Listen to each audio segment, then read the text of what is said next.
Thank you everyone for being here with us. For being here with us today.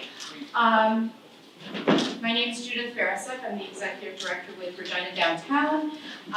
My counterpart, co-conspirator, Lisa Gibbons, with the Warehouse District Business Improvement District. I am so pleased to welcome all of you to the second City Building Speakers Series luncheon. Our guest speakers are Thom Mahler and Steve Burzbach with the City of Calgary, and Kovac with OPUS Corperation, the CEO and President. The City Building Speakers Series is a partnership between RDBID, the Warehouse District, and the Chamber of Commerce. Before we begin, I'd like to acknowledge that downtown Regina is located on Treaty 4 lands. Treaty 4 is home to the Cree, Ojibwa, Saulteaux, Dakota, Nakota, and Lakota peoples, in addition to being the homeland of the Métis Nation. I'm now going to introduce Thom Mahler, who has done an amazing whirlwind tour of Regina. Not his first time here, but his first time getting an in-depth look at some of our projects. So please join me in welcoming Thom. We're going to hear a lot about his wisdom today.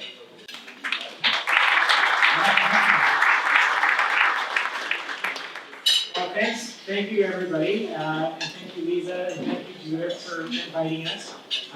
We feel really honored to be asked in your community to share some of our story about what's been going on in Calgary. And I think our initial takeaway, there's many similarities between most prairie cities, but I think Calgary and Regina do share some similarities, which I might allude to as I go through the presentation. But most importantly, I think the one thing we wanted to say is we think you have the great bones of a great downtown.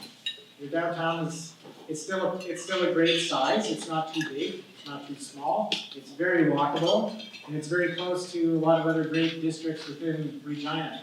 And you haven't put any expressways in yet through your downtown core.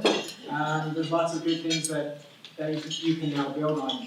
I think that the heritage assets that you have within the core and your spectacular Victoria Park, these are things, you have things that we don't have. So what we wanted to do is, I'm going to blast through, I'm going to really try and go fast through a PowerPoint presentation, but Hannes Kovac and Steve Burzbach can speak to some specifics, and I want to give Hannes particularly a chance to kind of share and summarize his thoughts, but I felt it's important to at least get out the information that we have brought with us. To share with the whole group. And I know some of you have heard some of this already, so feel free to take a bite during that slide. But the one reason Calgary was able to move fast and make some progress in the last few years was we had a massive crisis within the financial sustainability of our municipality. And so these numbers kind of allude to it. The simple number though is that $16.6 billion in lost property values meant that the rest of the city had to pay more tax to fund the services that Calgarians were used to. So while the crash happened in the downtown core, it was very much a citywide problem.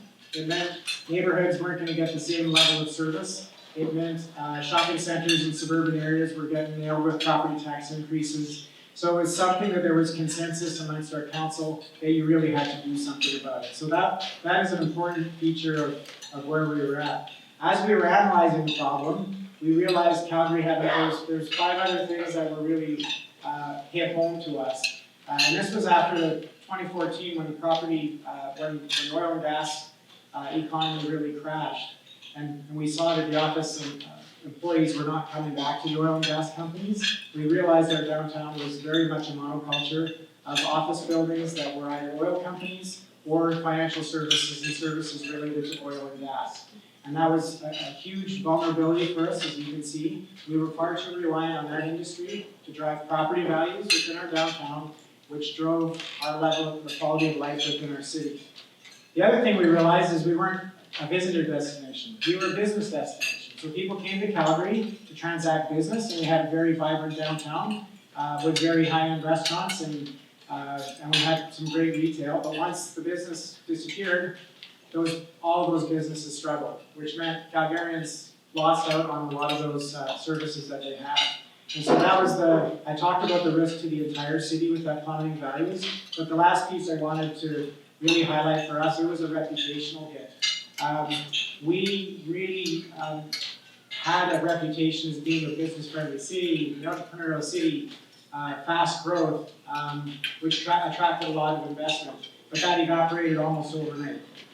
Where all of a sudden it was difficult to get financing, it was difficult to get investors to come from outside of Calgary to invest in the city, and that reputation was a threat again to our overall financial sustainability as a municipality.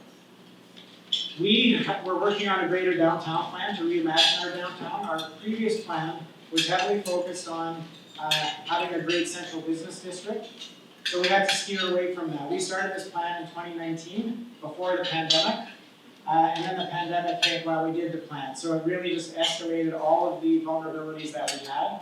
And so we came up with 5 simple strategies, and they're not, these could be in any municipality, so I didn't want to spend a lot of time on those. But really the key was, it's not going to be a place for business, it has to be a place for live, and it has to be a place for living. So I sometimes say it should be a place to live it up. So it's hospitality, it's vibrancy, it has to be much nicer, it has to be greener, it has to be more environmentally friendly. It needs better streets that cause hospitality to be able to spill out into the streets. Streets for people to walk and to linger, not just to get to their parking garage or to their train. Our transit service is really focused around enhancing the transit service experience. That includes adding frequency through bus rapid transit, through light rail, but also through safety, through comfort, and ease of use of our transit system. And the last piece was around future-proofing and innovation. This was a bit of a nebulous one, but it really, by the time the pandemic hit, it really was how do you design a downtown that's going to be able to withstand the effects of climate change, how can it withstand the effects of economic downturn, and whatever else might come in this crazy world that we now live in, things that happen that you never saw coming. To implement our downtown plan, we had 7 things that we wanted to do: create a new vision and a new vibe, and that was what the plan did. It stated that new vision. But in order to get there, we came up with 6 other things that were important for implementation. And this is regulatory initiatives, is all around reviewing our regulatory system to actually enable and support the things we wanted to happen and remove barriers to the things that no longer made sense. We also recognized we needed financial incentives. Development was not going to happen on its own. The municipality had to come to the table with actual money and incentives. We had to invest in infrastructure. Our infrastructure in downtown core was based on moving people in and moving them out at peak time. It was not designed around getting people to live, parks, open spaces, wide sidewalks. So that was a key part that we knew we had to invest in. We also knew we had a funding challenge. Where are we going to get the money to do this? So one of the things was look at your land, find a way, if we can't get council to give us money through the typical mill rate or reserve funds, maybe there's land sales or leveraging the city-owned land to do that. The other piece was around programming. A lot of these capital projects and private investment and redevelopment doesn't happen overnight.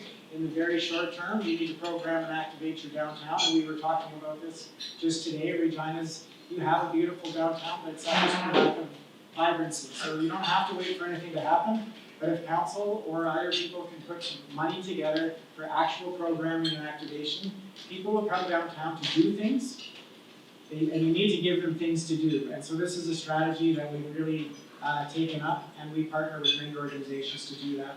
And then the last piece was around marketing. Our reputation really, as I said, had really changed. The story around Calgary was one of Calgary's done, Calgary's the next Detroit.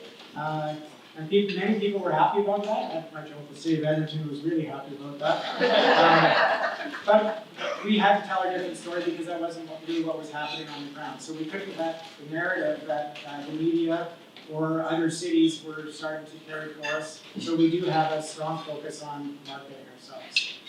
I won't go into a lot of detail for this, but our economic strategy was also being reviewed, and we worked in partnership with Calgary Economic Development from day one. So our downtown plan was very much aligned with diversifying our economy to attract talents, innovation, the new tech companies, and changing our brand, changing the perception of our city. And so you'll see those 2 bullets around business environment and livability. That's what the city had to do within the downtown. So that's what the city's role is, and our economic development agency is busy working on innovation, talent, and brand. But they do go hand in hand, and they're well aligned.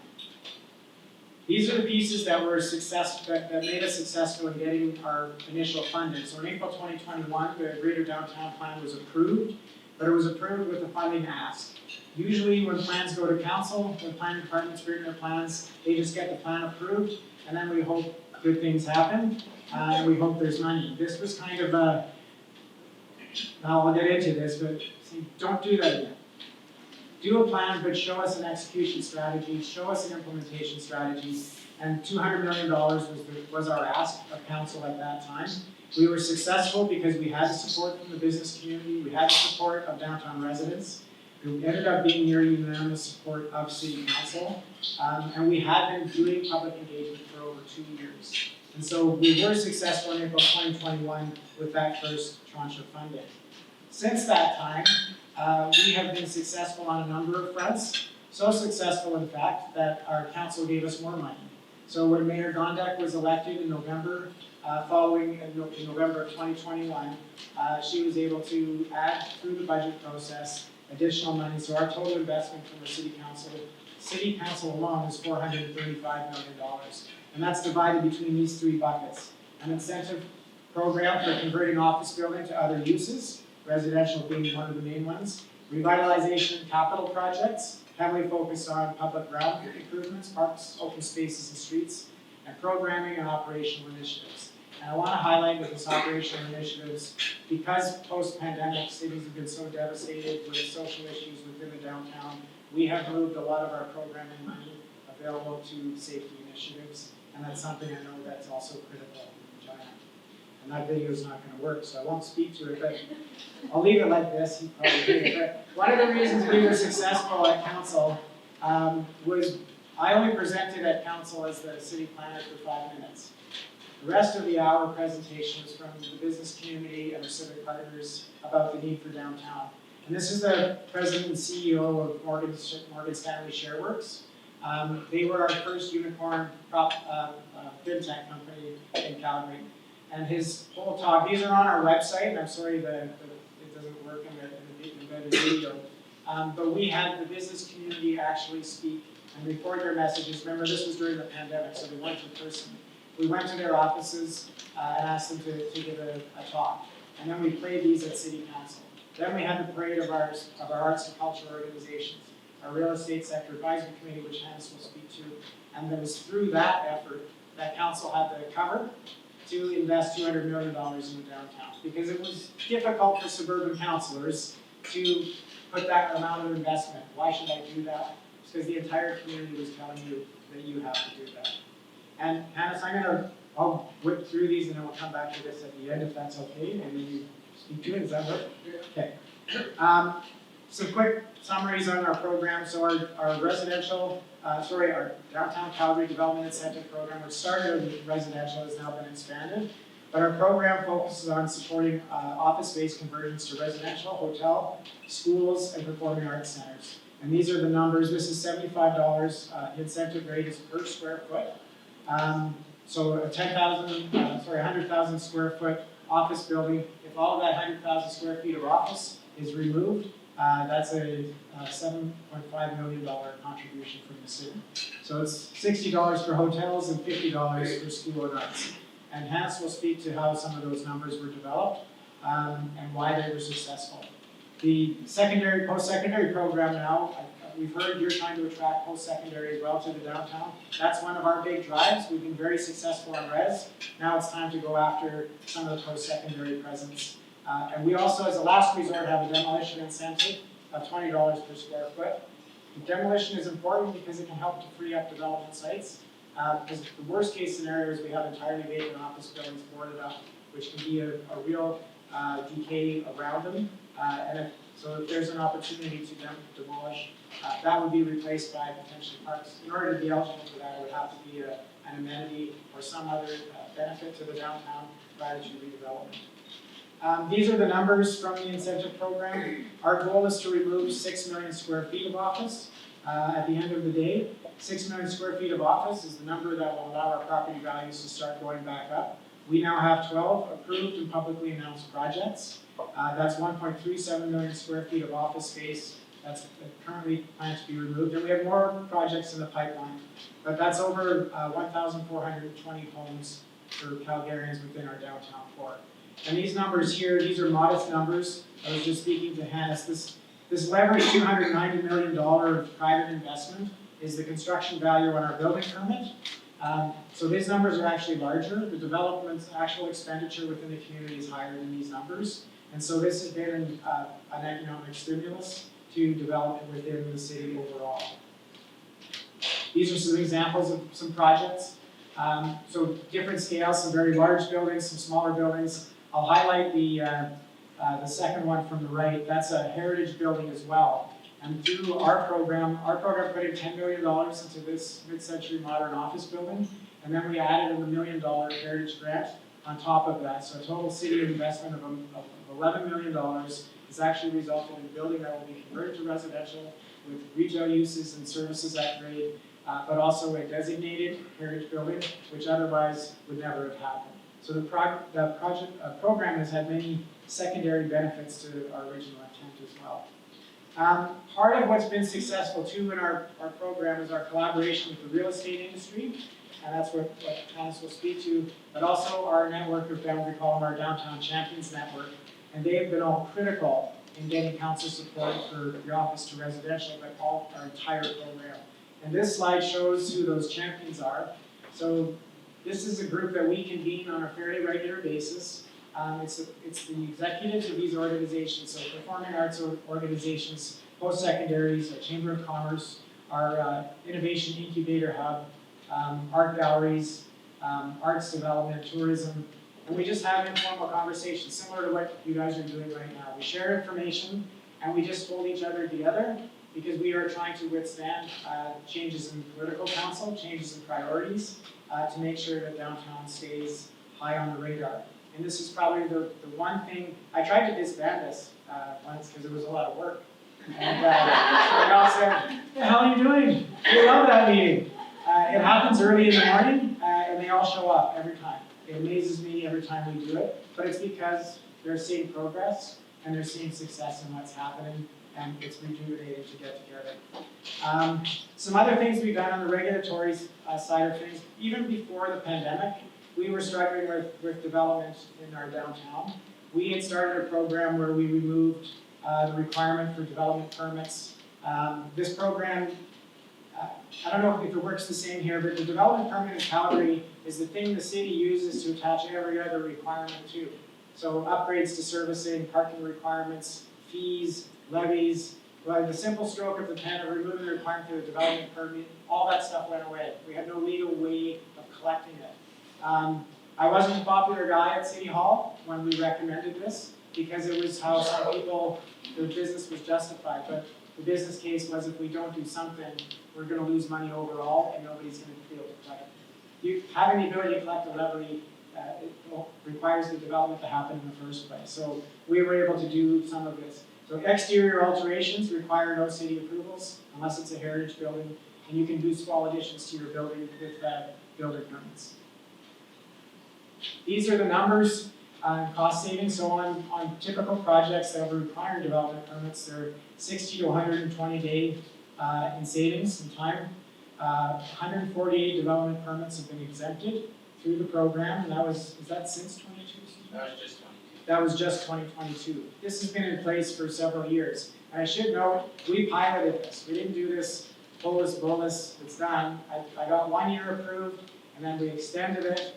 And then it became very popular, and then other areas said, hey, can you extend that to my area? So we are reviewing in other parts of the city now. But piloting these things is a great way of testing things out to see if they have any unintended consequences, and they have not. The unintended consequences have been on an office conversion project. Most of our office conversions would have required development permits, but by exempting them, they've saved, on average, $500,000 per project by not having the fees. And that, in a lot of cases, is profit. That's the profit to the developer, so really critical. I wanted to touch on our municipal land corporation. So one of the other things, even before we started our downtown plan, back in 2006, our city created a municipal land corporation for the purposes of executing on a long-term strategy in the east end of our downtown, which struggled for years to get going. So the Calgary Municipal Land Corporation is a wholly owned city subsidiary. We are the sole shareholder, but it has its own board, it has its own organization, it has its own funding. Its funding comes from loans that the city took out, borrowing against the future value of property value raised within their district. It's called tax increment financing in the United States. In Alberta, we call it a community revitalization levy. But the secret to the Municipal Land Corporation has been slowly and steadily transforming the east side of the downtown since 2007. And so all of this, even with all that going on, it still wasn't enough to save our downtown in the downturn. But they have had an incredible impact on the perception of our city and on their ability to deliver projects. And so our organization, my Downtown Strategy Business Unit, we work on a daily basis with the Municipal Land Corporation. We share marketing strategies, we share hosting events like this. They give us expertise. So we're very much an integrated function, although entirely separate entities. But these are their numbers. So in the East Village part of their district, which was their first phase, they've invested over $400 million, but that's returned $3 billion in leveraged private investment. They're now, the Culture and Entertainment District is south of the tracks. If you're familiar with Calgary, this is south towards Calgary Stampede. They now have a $600 million investment program. To date, they've leveraged $80 million, so that doesn't look too good, right? But that just started. So they would anticipate a similar return on that $600 million investment. And so the total land area is 504 acres. In order to fund that last $600 million investment, which does include investment in a number of major facilities, we extended the loans up to 2047. So that means we can collect tax up until 2047 to pay back our loans. So it's a very ingenious way of a municipality stretching the risk over a much longer period of time. And part of the return on tax is provincial money that we collect on behalf of the province that stays with the city through these. And I want to talk a bit, I mentioned our team, but our team is structured with two divisions. One, we have a development and client services, a development and strategy division, which is run by Natalie Marchuk on my team. And under that, she has a development and client services, and that's with the group that Steve is in, that's entirely focused on liaison between the development industry and the city. So they help to smooth, they take leads in, they knock on doors of people, ask them how things are going, what are you doing, what are your ideas, and then we help facilitate things when their process goes through City Hall for permitting. Strategy and placemaking is all around activating and curating an exciting downtown. This team is now just fully built, so it took us a while to get there. But they partner with a lot of other organizations, including the business improvement districts within the city of Calgary, on activation programming initiatives. And then on the other side of our shop is the investment and marketing division, which is led by Cheryl McMullen. Her group liaises internal to City Hall with our finance department, our legal department, and our marketing communications department within the city. And then under that, we also do have a section that focuses on private investment and research, and then public. So one person's off trying to chase down government investment, and the other person's chasing down investment on the private sector side. So that's our team, and then we work with all of our downtown champions that I showed you before.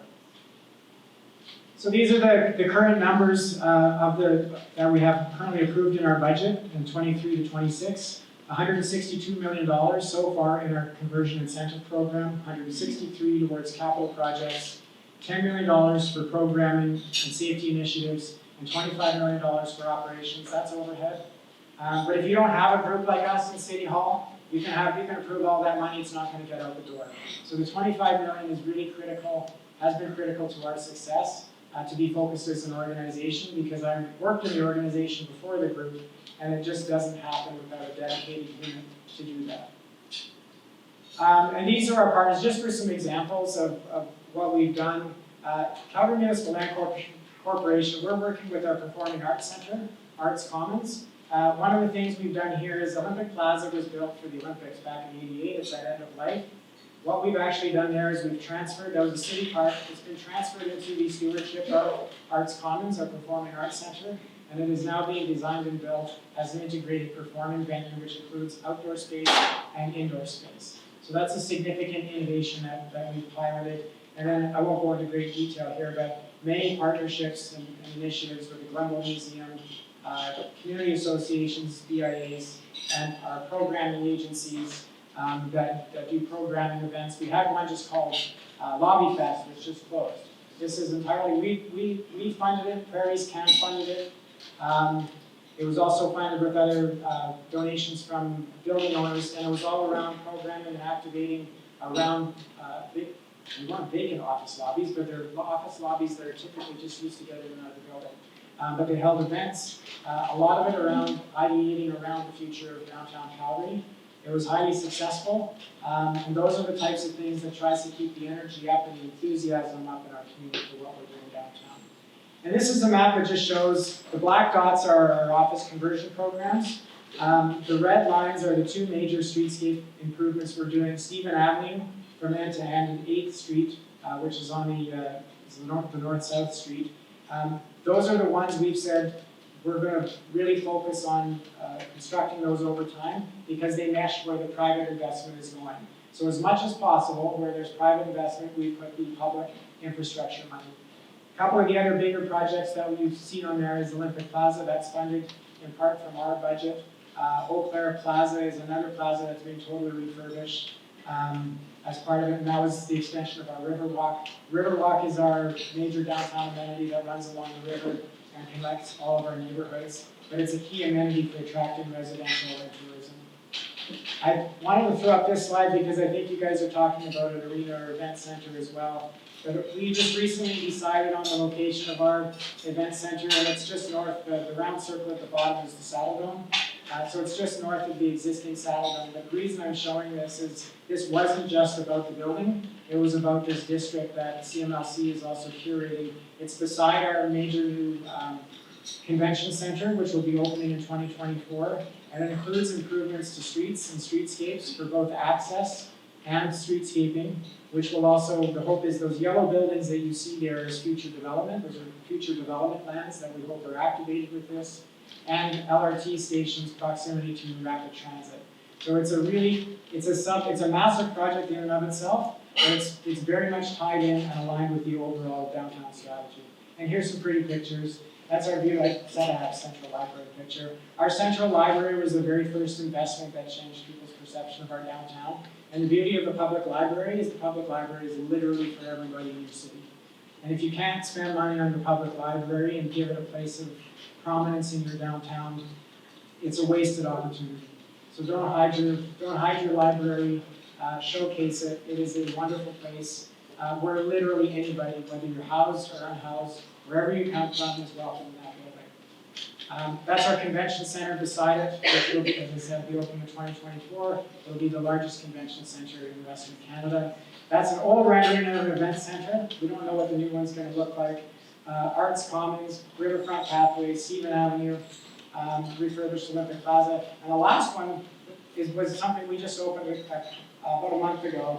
And it's a $300,000 investment in a multi-sport court in the most underserved part of our downtown, which is high residential rates, lots of kids, lots of recent immigrants, and we never saw them.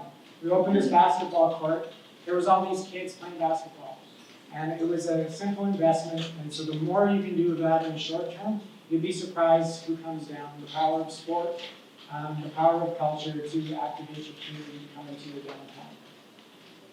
And so I'm going to leave it at that, and I'm going to take it back up, Hannes, to your slide. And I'll let you speak on behalf of RESAC and your role. There you go.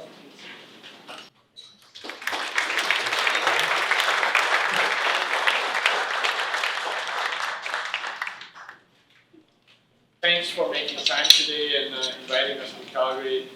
A lot of the things that Thom said, I want to echo. Number one, I have been in China into the downtown in many years, and I was impressed how beautiful it is and how beautiful your downtown park is, and the library, and then your pedestrian zone, and the plaza that you created adjacent to the park before you actually go into this, hit the city. So I agree with Thom. There's some really good bones, and I'm here to tell you why I think what Thom showed you was successful, and that is three simple things that every businessman will say, "Oh, I know about that," but doing them is difficult. And the first one is trying to be as fact-based in decision making as you can. So inform yourself.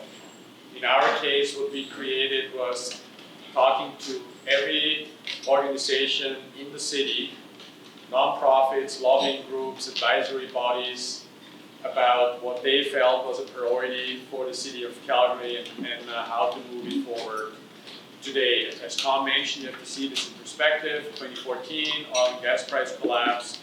Between 2015 and 2017, we lost $16 billion in valuation, $340 million in property tax revenue. People were demonstrating in front of City Hall about the increase for the remaining property tax accounts, not in the downtown, that had to pick up the slack, so to speak. That was unsustainable. So we were in crisis mode and needed to do something. And before any particular group decided this is what we're going to do, we talked to everybody and said, what do you think is important? What should be the first step? And then how can we execute that? And we went by three parameters. Number one, and some of you have heard say this, I apologize if you repeat it, and that is, how far can we move the needle, or how far can we move the dial? How complicated is it to move the dial, and how fast can we move the dial? And as long as you keep focusing on those three parameters in the decision making, as a city and as the people that are in this room, you will identify what we call no-brainer. This is the first step we need to take. It may be some programming to get more life into the downtown, like festivals, events, or just walking tours, temporary or long-term basketball courts. It may be an incentive program like we had. We don't know. We tell you about our incentive program because we had agreed between all the stakeholders that was the single most important thing at the time and the right step for us to take. So the addition of residents in the downtown ticked all the boxes. We said, okay, we can eliminate office space.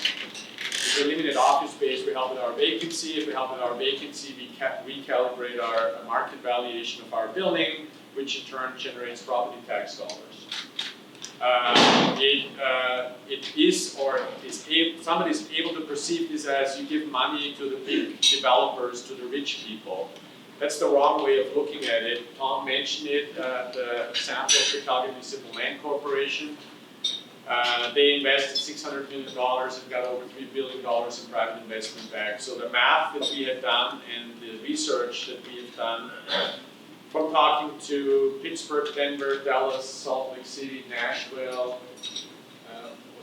Anyway, we talked to a lot of cities before we said this is what we want to do and asked them what did you do and what worked well for you. And the city of Denver was the one that had the best records. And they had a very simple multiplying factor, which means for every dollar the public invested, the private sector invested $3.50 to $5. So when you start selling this into the community, talking to your councillors, don't do it about this is free money or a grant. This is really an economic stimulus program.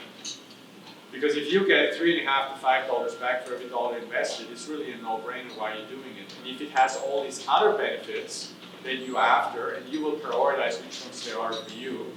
In our case, it was vibrancy, help us with property tax recalibration, and eliminate office space because we had too much of just plain old office buildings that were all used by oil and gas companies, which had learned between 2014 and 2017 or 18 how to make more money with half the bodies.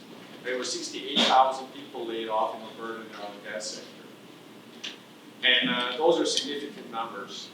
Also, what we realized, residents in the downtown have another benefit, and that is more eyeballs on the street at different times of the day increases your safety factor or the perception of safety at least. But rather than you walking by yourself, you have other people walking at the same time. You just by default feel safer. You also know if something bad happens to you, you can ask somebody else to help you. Retailers, we talked about vibrancy in our business sector in the downtown, and restaurants and retailers were very vibrant and successful, but what was feeding them were the employees for those oil and gas companies. At 5 o'clock at night, shooting cannonball through Stephen Avenue, nobody would have noticed. Similar to probably here. So if you have more people living downtown, well, they need personal services like a hairdresser, they go to their favorite coffee shop, they maybe want to do some retail shopping. So if we get people to live downtown, it also helps with making retail, and that's an economic stimulus. And then when you say if you should pursue conversions, the reason the city of Calgary was excited about doing the conversions was simple, because it made sense from an economic stimulus perspective. We talked about the 3.5 to 5. It made sense from a property tax perspective. We worked with the assessment department in the city of Calgary and figured out that if we invest $450 million over 10 years, there will actually be $584 million coming back in the form of property tax revenue. So again, it makes sense, because if that money is generated in the downtown, that means that property tax, that $584 million, doesn't need to get paid by the surrounding communities, which means the city has more money for paying for services that the constituents that live not in the downtown but in the surrounding community are asking the councillors for. So once you present it that way, suddenly people go, oh, well, this makes sense. And then finally, there's a job creation factor. Obviously, a real estate project, like some of us know from our own experience, take a long time to implement and execute. So for the size of the projects, I would say 18 months to 36 months for a medium-sized project is a reasonable number. And there's a lot of people, different times to work on them. So there's job creation in addition to the capital investment. Also, if you do a conversion of an office asset, you don't have to manufacture or produce new steel and concrete to build the building, because it's already there. So there's a carbon emission beneficial factor. And finally, because all of these buildings get new technology, if you strip the building back to its structure, or you at least take new windows, whatever degree of renovation you do, you will also change the electrical and mechanical system in the building for sure, because you adapt it from office use to residential, which is not compatible. And those new systems, electrical and mechanical systems, will have to comply with the new and latest National Energy Building Code, which means from the day of completion for the next 20-25 years, those buildings will be running way more efficient and consume less power and energy, which is also an environmental benefit. So because of all of those benefits that all come from somebody investing $1, in our case, into the conversion from office to residential is our first step, it made a whole bunch of sense, and we dubbed it, it's a one-pager presentation, but we called it a no-brainer conclusion. And I can only encourage you that industry, chamber, your advocacy bodies, tourism, hotel association, you all need together as one group, and then talk to the planning department or administration and say, this is what we need to do, and how can we together come up with the right plan and the right implementation strategy. And because it's the real estate sector, the industry, the real estate sector who drives it, that doesn't change, even if the politicians change, if you guys keep emphasizing and forming the same story, even if you get a new councillor or a new mayor, like your program is less in jeopardy, because it's not something that's championed by a policymaker or a planner. It actually is a strategy that has policy and planning involved, but that you all agree on and adopt and are excited about to execute. All you have to do is figure out which one is your first step. Thom talked about it. We started with office to residential, $75 a square foot, but we also have hotel. We also have arts and schools. We also have demolition incentives, and the one that is currently our focus in Calgary is post-secondary institutions. If you're an office owner and have a building that sits empty and you go, I want to convert this into faculty space, whether that's for the law department or for social studies or for a nursing program, or for the language arts for the School of Journalism. In our case, you already know we have identified one. It's the faculty, SAPL, student of architecture, planning, and landscape. that wants to go. But we have identified 1 million square feet of post-secondary institutions that would like to be in the downtown Calgary. University of Lethbridge, SAIT, Overley College, Mount Royal University, and the University of Calgary. And maybe there's even an international interest.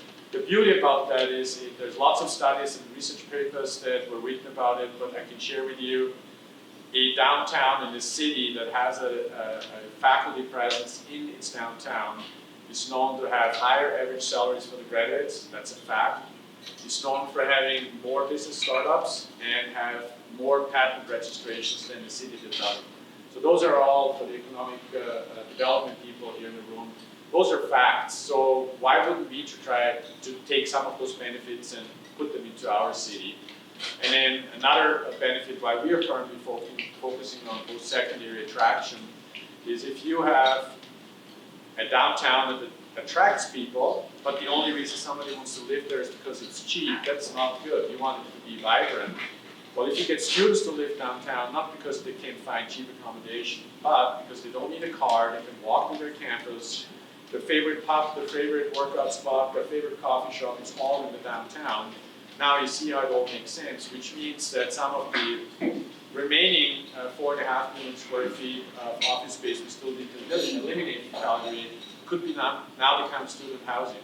Because you can only build so much condo, rental, or even if you make it bigger units. To give you an idea, we're 2.5 years into our program. We're going to create about 1,350 or 1,400 new residential units. If you say there's a mix of about 80% one bedrooms, 20% two bedrooms, which is kind of an average residential development kind of unit allocation, that means we'll increase our population in the downtown core in Calgary currently by 20, maybe even 25%. That's a meaningful, I talked about how do we move the needle, or what's the biggest impact to move the needle, how complicated is it to move the needle, and how fast can we move the needle.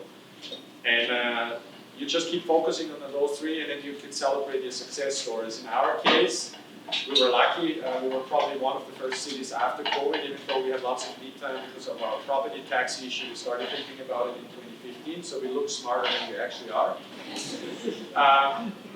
The rumor spread in the Washington Post and the City of Vancouver, the Trade Board of Toronto invited us to talk to them about what we did. But the one commonality that I can share with you is alignment, communication, collaboration between industry and administration was key. And the key was for administration, like Thom talked about, no development, administration shifting from being we are an approving authority to we are a facilitation department. And I can't tell Thom often enough like we have vertical farms in our empty office buildings in downtown Calgary today because people that were entrepreneurial, that had ideas, they said, okay, I don't need to worry about the development permit. As long as I have life and fire safety code covered, I can put whatever I use I want into the box. And when you have that type of an environment, you let the entrepreneurs go, and create interesting and new things.